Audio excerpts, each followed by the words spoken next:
So hey guys, welcome back to my YouTube channel and another blogs. তো আজ যাচ্ছি কাশফুলের বাগানে। তো যেখানে পদ্ম ফুলের বাগানে গিয়েছিলাম, মানে পদ্ম ফুল পুকুরে গিয়েছিলাম, সেখানেই যাচ্ছি। ওখানে আশপাশ দিয়ে কাশফুল হয়েছে। তো চলো কি করছি কি না করছি সব শেয়ার করছি।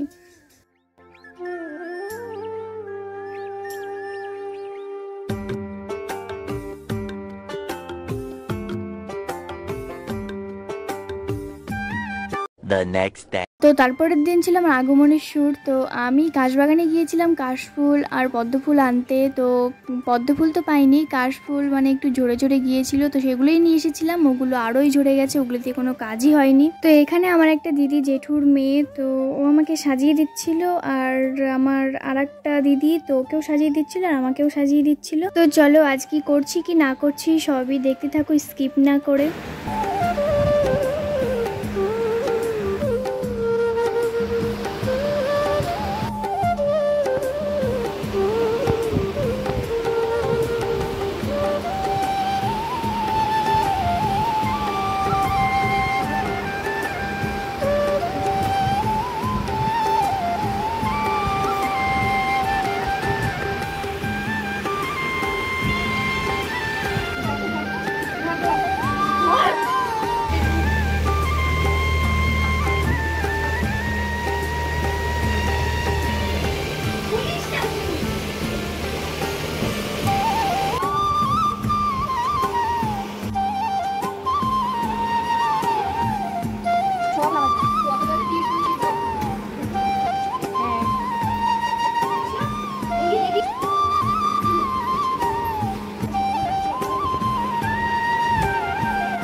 তো এখন যাচ্ছি কোমরতলিতে ফটোশ্যুট করার জন্য। তো চলো ওখানে গিয়েও কি হচ্ছে কি না হচ্ছে সবকিছু শেয়ার করছি, স্কিপ না করে দেখতে থাকো।